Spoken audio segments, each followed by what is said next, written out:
بسم الله والصلاة والسلام على رسول الله. بعدما بينا الأسبوع الماضي أو في الحصة السابقة بينا مصادر التشريع في أصول الفقه، أنها منها ما هو متفق فيه بين جميع المذاهب وبين العلماء، وهم ثلاثة: الكتاب والسنة والإجماع. والسنة هي ما ورد عن النبي عليه الصلاة والسلام من قول أو فعل أو تقرير. قول أو فعل أو تقرير. القول معروف، هو قال الرسول، والفعل فعل الرسول، والتقرير هو ما فعل أحد أصحاب النبي عليه الصلاة والسلام على مرأى ومسمع من النبي فأقر ذلك ولم ينكره، فهذا هو التقرير. هذا هو التقرير. ويشترط في الحديث الصحة، فلا دلالة تؤخذ من الضعيف ولا الموضوع، فلا دلالة تؤخذ من الضعيف ولا الموضوع، فيشترط في الحديث الصحة. الشيء الثاني أو الثالث من مصادر التشريع المتفق بين العلماء أنه الإجماع، ويشترط صحة الإجماع. صحة الإجماع. فإذا لم يكن إجماع صحيح فلا دلالة فيه، أو لا إجماع بين العلماء فيه، ولا فضل لعالم على آخر، ولا فضل على صحابي على آخر إلا بما روى وبمكانته العلمية.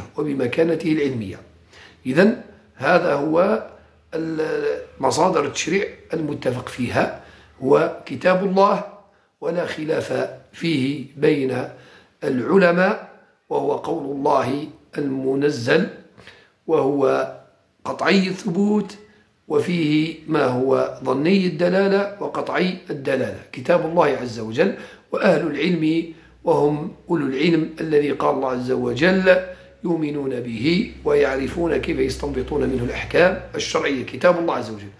أما السنة فيؤخذ من صحيحها، لا يؤخذ من ضعيفها في التشريع ولا من موضوعها. الضعيف والموضوع لا يؤخذ منه دليل ولا حكم شرعي. والشيء الثالث وهو الإجماع. والإجماع قلنا أن يجتمع جميع الصحابة، أما إذا اختلف فيصبح قول الصحابي أو فعل الصحابي، فينظر المجتهد في من خالف هذا الصحابي، فإن خالفه فينظر من أفقه من أخيه. وإذا روى أحد الصحابة قول ثم خالف ما رواه، أيضا يعتبر هذا مردود على من قال بقول هذا الصحابي. فإذا صحابي روى شيء وخالفه فيعتبر حجة على من ينكر هذا الدليل من هذا القول، لأنه كيف يقوله أو يرويه ثم يخالفه أو إذا خالف من هو أوثق منه، أي دليلين من الصحابة، فهذا يروي وهذا يروي، ولكن ينظر من هو أفقه.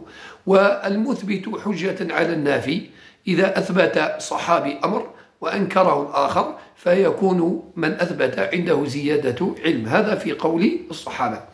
أما من أهل المدينة وأخذ به الإمام مالك، وذلك أن المدينة هي مقر الصحابة، استقروا بها، وكذلك أبناؤهم، وكذلك كبار التابعين الذين أخذوا من عند الصحابة ومن عند أبناء الصحابة. ولهذا اعتبره الإمام مالك حجة في الاستدلال.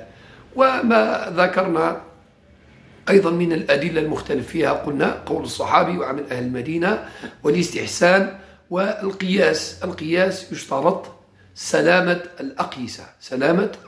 والقياس هو تشابه حكمين لعلة مشتركة بينهما، كحرمة المخدرات من حرمة الخمر للعلة المشتركة وهو الإسكار.